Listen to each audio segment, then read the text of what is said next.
निशिकांत दुबे का full on attack mode. Rahul Gandhi पर ऐसे बरसे कि गरमा गया सदन का माहौल। राहुल गांधी को संसद में खुली चुनौती, प्रमाण दो या इस्तीफा दो। नेहरू से लेकर आज तक के 6 झूठ बेनकाब, चाइना का एजेंट बनकर काम कर रहे। देखे कैसे निशिकांत दुबे के इस बयान ने बढ़ाई सदन की सरगर्मी। माननीय स्पीकर साहब ने एक डायरेक्शन दिया 115(1) में और ये कहा, सभापति महोदय, लीडर ऑफ द अपोजिशन को कि जब आप कोई चीज बोल रहे हैं तो उसको ऑथेंटिकेट करिए। और उनके 6 ऐसे पॉइंट हैं राष्ट्रपति अभिभाषण में जिसके समर्थन में मैं बोलने के लिए खड़ा हुआ हूं, जिसमें मुझे लगता है कि इस पूरे पार्लियामेंट का जो एक उद्देश्य है बनने का, जो कॉल एंड सगधर कहता है कि लीडर ऑफ द अपोजिशन वैसा होना चाहिए जिसको पार्लियामेंट्री स्किल के बारे में, रूल के बारे में, कंट्री के बारे में, देश के प्रधानमंत्री के बारे में, देश की स्वतंत्रता के बारे में, सॉवरेनिटी के बारे में पूरी जानकारी होनी चाहिए। और मैं बड़े ही दुखी मन से यह बात बोलने जा रहा हूं कि वर्षों बाद ये चौथा मेरा टर्म है। इस चौथे टर्म में मुझे पहली बार एक ऐसा लीडर ऑफ द अपोजिशन दिखाई दे रहा है जो दुनिया में भारत कैसे कमजोर हो, देश के कैसे टुकड़े हो, किस तरह की विदेशी ताकतों के साथ मिलकर यहां की सोसाइटी को बरगलाया जाए, गलत बयानी किया जाए। और इस पार्लियामेंट में 105 जो हमको मिला हुआ अधिकार आर्टिकल 105 में फ्री एंड फेयर डिस्कशन का, उस फोरम का मिसयूज करके पूरे देश को गुमराह किया जाए। इसीलिए आपके माध्यम से मेरा विपक्ष के नेता पर आरोप भी है और उनको चैलेंज भी है और आपसे आग्रह भी है सभापति महोदय कि मैं जितनी बातें कह रहा हूं उस सबको मैं ऑथेंटिकेट करूंगा। और यदि राहुल गांधी जी में, लीडर ऑफ द अपोजिशन में हिम्मत है तो वो सारी बातों को ऑथेंटिकेट करें, नहीं तो वो फ्लोर ऑफ द हाउस इस्तीफा दें। सबसे पहला सवाल, उन्होंने 6 ऐसे पॉइंट के, मैं 6 विषय पर जो है आपके सामने और पूरे देश को ये बताना चाहता हूं। सबसे पहले उन्होंने कहा कि this phone is not made in India, this phone is assembled in India. और ऐसे करके जो है उन्होंने फोन दिखाया सर, ये फोन ऐसे दिखाया सर। अब आप समझिए सर, अपने दिल से जानिए पराये दिल का हाल। कांग्रेस ने इस देश को किस तरह से विदेशियों के हाथ गिरवी रख दिया, ये मैं कहानी बताना चाहता हूं। ये मैं पेपर लेकर आया हूं सभापति महोदय। ये ITA 1 जब चिदंबरम इस देश के वित्त मंत्री थे, चिदंबरम जी इस देश के कॉमर्स मिनिस्टर थे, 96-97 में इंटरनेशनल टेलीकॉम एग्रीमेंट ITA 1, ये पूरे देश को जानने का सवाल है। ITA 1 में उस वक्त केवल 14 कंट्री सिग्नेटरी थे। पूरी दुनिया में 195 कंट्री है। चाइना उस सिग्नेटरी नहीं था, उसका पार्ट नहीं था। लेकिन इस देश को बेचने के लिए जो सॉफ्टवेयर, हार्डवेयर, इलेक्ट्रॉनिक्स, टॉयज, ये सब जो पूरी दुनिया में बनाते थे मैन्युफैक्चरर, यूरोपियन यूनियन के दबाव में इस सरकार ने और उस तत्कालीन वित्त मंत्री ने पैसे लेकर उस एग्रीमेंट को साइन कर लिया। और क्या साइन कर लिया ITA 1? कहा कि कोई भी कंपोनेंट आप लेकर आ जाओ, कोई भी कंपोनेंट हार्डवेयर का, इलेक्ट्रॉनिक का, टॉय का, कोई भी लेकर आ जाओ, 0% ड्यूटी लगेगी, 0% ड्यूटी। और जब आप वो एग्रीमेंट साइन कर लिए, धीरे धीरे करके सभी चीजों पर 0% ड्यूटी हो गई। टॉय पर हम नंबर 1 हुआ करते थे, खिलौने सभी चाइनीज आ गए। जो ये मोबाइल है, ये मोबाइल चाइनीज आ गया, इसके जो इक्विपमेंट है वो चाइनीज आ गए। आपने जब देश को बेच दिया, संजोग से ये पीयूष गोयल जी आ गए, कॉमर्स मिनिस्टर हैं, तो रोपा पेड़ बबूल का आम कहां से हो? आपने देश को बेच दिया, गिरवी रख दिया। 2014 के बाद जब इस देश में माननीय प्रधानमंत्री बने, उन्होंने कहा मेक इन इंडिया को आगे करेंगे। हमारे देश में मैन्युफैक्चरिंग सेक्टर आगे जाएगा। सारी टेलीकॉम कंपनियों को उन्होंने कहा आज तो असेंबलिंग हो रही है, और पीयूष गोयल जी मुझसे ज्यादा बोलेंगे कि 2015 में जब ITA 2 आया कि इसको साइन करना है, तो माननीय पीयूष गोयल जी ने जाकर, इस सरकार ने जाकर माननीय प्रधानमंत्री जी के आदेश पर ITA 2 का सदस्य आज तक हम नहीं बने। और यही कारण है कि हम आज इस मोबाइल के नंबर 1 मैन्युफैक्चरर हैं। आप ऑथेंटिकेट करो। आप AI की बात कर रहे हो, आप प्रधानमंत्री को मैन्युफैक्चरिंग समझा रहे हो, प्रोडक्शन समझा रहे हो, कंज्यूमर समझा रहे हो। आपने जो देश को गिरवी रखा, आपने जो देश को बेचा, यदि आपके पास प्रमाण है कि माननीय प्रधानमंत्री जी ने यहां के मैन्युफैक्चरिंग सेक्टर को नहीं बढ़ाया, चाइना को उन्होंने बैन नहीं किया, आज चाइना को कंपटीशन यदि हम नहीं दे रहे हैं, तो आप ऑथेंटिकेट करो, नहीं तो आप देश से माफी मांगो कि आपने माननीय प्रधानमंत्री जी के इमेज को खराब किया। दूसरा बॉर्डर का सवाल है। फिर मैं कहूंगा सर, मैं कई एक किताब कोट करके आया, उन्होंने कहा बॉर्डर में चाइना जो है लेके चला गया। वैसे राजीव रंजन सिंह जी मुझे बहुत कह रहे थे कि चौकीदार वाला बात कहा और सुप्रीम कोर्ट के जजमेंट से जो है भाग गया। ऐसे ही भगौड़ा है, झूठ बोलने की आदत है, कभी झूठ बोल दिया और कहीं दबाव आ गया तो वापस चले जाते हैं। लेकिन इस देश के बॉर्डर और सैनिकों के लिए बहुत इंपॉर्टेंट बात है। क्या बात कहा उन्होंने सर, कि माननीय प्रधानमंत्री जी, जिनके पीछे वो तीसरी बार देश के प्रधानमंत्री बने, 140 करोड़ लोगों का जो विश्वास है वो माननीय प्रधानमंत्री पर है, इसीलिए तीसरी बार उनको प्रधानमंत्री बनाया। दुनिया के फोरम पर जब वो जाते हैं तो आज दुनिया में चाहे रूस यूक्रेन वार हो रहा हो, चाहे यूरोपियन यूनियन में परेशानी हो रही हो, चाहे इजराइल में परेशानी हो रही हो, फिलिस्तीन में परेशानी हो रही हो, पूरी दुनिया भारत की तरफ देखती है। लेकिन ये किसने पैदा किया? मैं लेकर आया हूं सर आचार्य कृपलानी। सभी को जानने वाला सवाल है, आचार्य कृपलानी कांग्रेस के बड़े नेता थे। उनकी वाइफ सुचेता कृपलानी जो है उत्तर प्रदेश की मुख्यमंत्री भी बनी। कांग्रेस पार्टी से आचार्य कृपलानी ने इस्तीफा क्यों दिया? यह देश को जानने वाला सवाल है। जब पंचशील के समझौते पर, हिंदी चीनी भाई भाई के नाम पर, जब नेहरू ने पंचशील एग्रीमेंट साइन करने का विचार किया तो आचार्य कृपलानी ने कांग्रेस में उनका विरोध किया। उन्होंने कहा आप देश को बेच रहे हो, आप तिब्बत को उसके साथ जाने के लिए मजबूर कर रहे हो, आप हमारे ऊपर एक दुश्मन को पैदा कर रहे हो और ये चलने वाला नहीं है, और एक दिन चाइना हमारे ऊपर अटैक करेगा। इस गांधी परिवार ने नेहरू जी के नेतृत्व में आचार्य कृपलानी को ही कांग्रेस से बाहर कर दिया। इतनी ही बात नहीं, जब इन्होंने ये बात कही कि प्रधानमंत्री जी कुछ बोलते हैं और जो आर्मी के चीफ हैं या सेना के जो जवान हैं वो अलग बात बोलते हैं, मैं कोट कर रहा हूं सर, उस वक्त के जो एयर मार्शल थे, फील्ड मार्शल थे रॉबर्ट्स, उसने कहा पंचशील के इस सिद्धांत के बाद चाइना हमारे ऊपर अटैक करेगा और हमारी आर्मी इतनी मजबूत नहीं है कि हम उसका मुकाबला कर पाए। जब यह स्टेटमेंट बाहर आया, इसी फ्लोर पर नेहरू जी ने कहा कि आर्मी के जो लोग हैं वो गलत बयानी कर रहे हैं, मुझे अपने देश पर भरोसा है और मेरे पास इतनी सेना की ताकत है कि हम किसी भी देश का मुकाबला कर सकते हैं, चाइना क्या बात है। यह मैं उनका स्टेटमेंट 1960 का इसी फ्लोर ऑफ द हाउस पर जो है उन्होंने दिया है, उसको मैं कोट कर रहा हूं।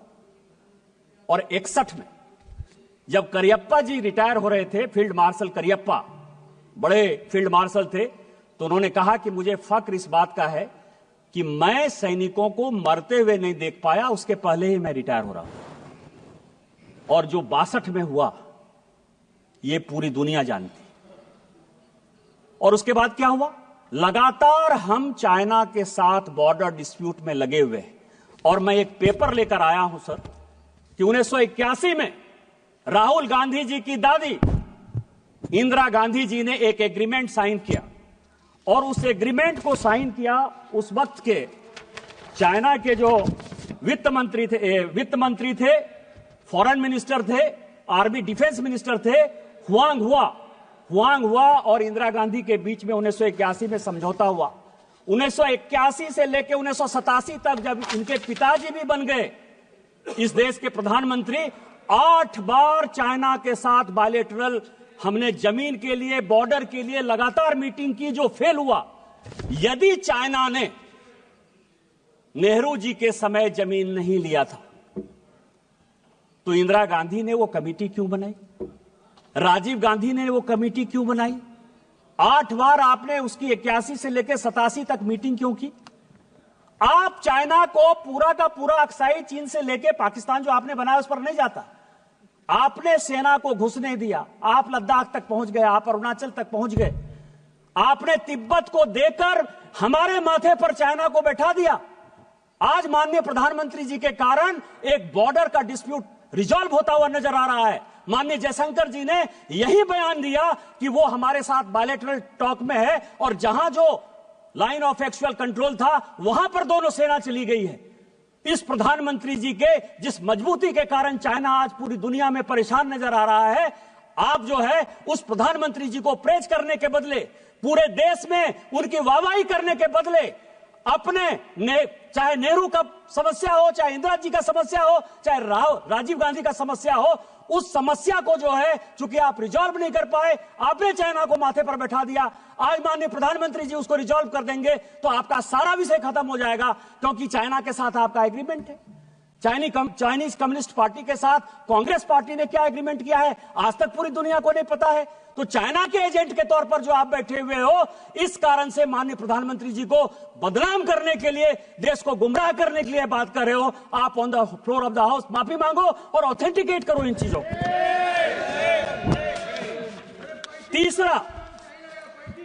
तीसरा बात उन्होंने कहा सर जयशंकर जी के बारे में, अमेरिका के बारे में, कि हम जो है, जयशंकर जी लगातार जाते रहे कि माननीय प्रधानमंत्री जी कैसे जो है ट्रंप से मिलेंगे।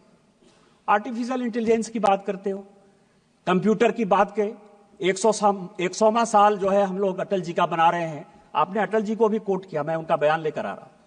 उन्होंने क्या कहा सर? उन्होंने यह कहा कि कंप्यूटर का कोई बहुत बड़ा प्रभाव हमारे समाज में नहीं पड़ेगा। यही छोटा सा स्टेटमेंट है, यही उन्होंने भी कहा। फैक्ट है, कंप्यूटर का क्या इंपैक्ट पड़ा हमारे समाज में। आज अमेरिका में भी सॉफ्टवेयर में भारत के लोग ही तो मजबूत है ना, हमारा ही स्किल पावर जो है पूरी दुनिया में आगे है ना। यही बात तो कहा उन्होंने कि इससे रोजगार नहीं जाएगा, इससे रोजगार बढ़ेगा। आप उस जीवमृतात्मा देश के ऐसे प्रधानमंत्री जिनके बारे में आज भी पूरी दुनिया गर्व करती है और हम गर्व करते हैं कि भारतीय जनता पार्टी के वो प्रधानमंत्री थे, आप उनको भी नहीं छोड़ते हो। आज आर्टिफिशियल इंटेलिजेंस की आप बात करते हो। माननीय प्रधानमंत्री जी जब फरवरी में जा रहे हैं, कंप्यूटर हमारे यहां सभापति महोदय 1987-88 में आया, अमेरिका में कंप्यूटर 1960 के दशक में आया, यूके में कंप्यूटर 1960 के दशक में आया। 30 साल बाद तो आप कंप्यूटर ला पाए। कोरोना के वैक्सीन में भी माननीय प्रधानमंत्री जी ने दुनिया को दिखाया कि हम दुनिया के साथ कंधे से कंधा मिलाकर वैक्सीन बना सकते हैं, और हमने बनाया। और आज आर्टिफिशियल इंटेलिजेंस पर भी माननीय प्रधानमंत्री जी ने पूरी दुनिया को दिखाया कि जितना आप आगे होने की बात करते हो उससे ज्यादा हम हैं। और अभी माननीय प्रधानमंत्री जी के कहने पर अश्विनी वैष्णव जी का आया है कि जो चाइना का डीप सेक है उसको हम 6 महीने के अंदर समाप्त कर देंगे और हम उससे बढ़िया आर्टिफिशियल इंटेलिजेंस बनाएंगे। डाटा हमारे पास है, मैन्युफैक्चरिंग हमारे पास है, बुद्धि हमारे पास है। लेकिन आप क्या कर रहे हो कि अमेरिका में जयशंकर जी गए। मैं 27 जनवरी, पूरे हाउस के जानकारी के लिए, 27 जनवरी 2025 व्हाइट हाउस का जो स्टेटमेंट है वो पढ़ देना चाहता हूं। वो कहते हैं कि अमेरिका के राष्ट्रपति ने भारत के प्रधानमंत्री से बात की। व्हाइट हाउस का स्टेटमेंट है, देश का स्टेटमेंट नहीं है। और वो ये कहते हैं कि हम भारत के प्रधानमंत्री के साथ अच्छे रिलेशन रखना चाहते हैं। हमने उनको इनवाइट किया। यदि जयशंकर जी ने यह काम किया होता तो क्या व्हाइट हाउस पर भी भारत सरकार का इतना अधिकार है कि जो चाहे स्टेटमेंट दे दे?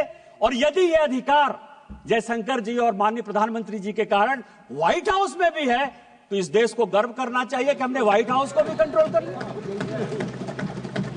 लेकिन फिर मैं कहूंगा समस्या कहां है? समस्या यह है सर कि अमेरिका में इनके पूरे परिवार के साथ रिलेशन खराब रहा। मैं अभी सीआईए की रिपोर्ट देख रहा था, 1971 की, 1972 की, 1973 की।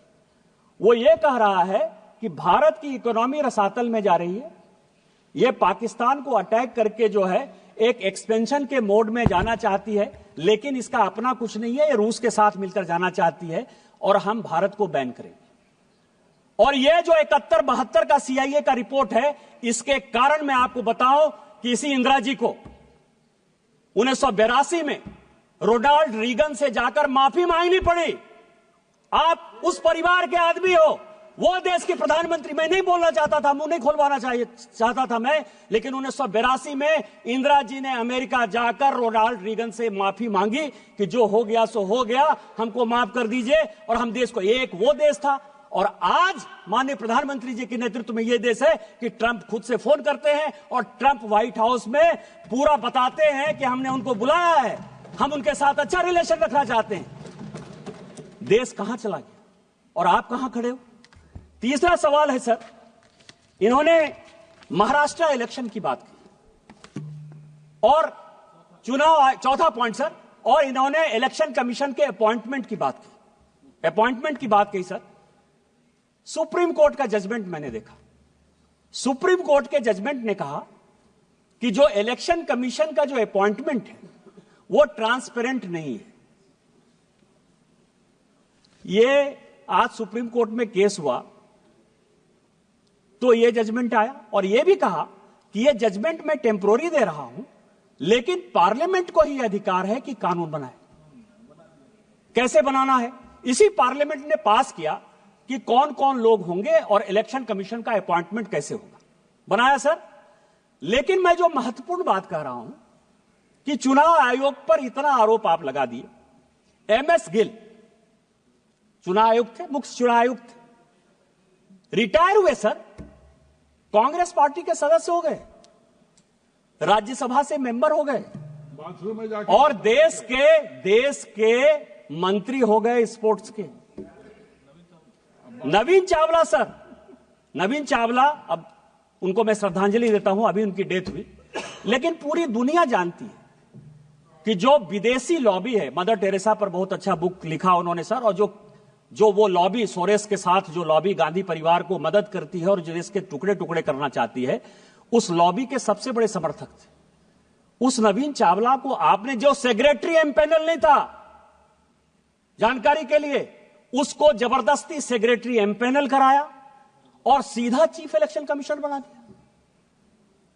आज यदि सुप्रीम कोर्ट के आदेश के बाद हम कानून चेंज करके लेकर आए और उसमें आप भी बैठोगे, पैनल हम देंगे, तो इसके पहले तो आपने कभी लीडर ऑफ द अपोजिशन को नहीं पूछा। जब तक 2014 तक सरकार रही, मैं राहुल गांधी जी, पूरी कांग्रेस पार्टी और पूरे विपक्ष को चैलेंज करता हूं कि आपने इलेक्शन कमिश्नर के अपॉइंटमेंट में, चीफ इलेक्शन कमिश्नर के अपॉइंटमेंट में एक बार भी किसी विपक्ष के आदमी से कंसल्ट किया है? आजादी के 1950 से लेकर 2014 तक आप अपने चपरासी को, अपरासी को, कार्यकर्ता को, जिसको आपने चाहा जो है इलेक्शन कमिश्नर बना दिया। 100 चूहे खाकर बिल्ली चली हज को।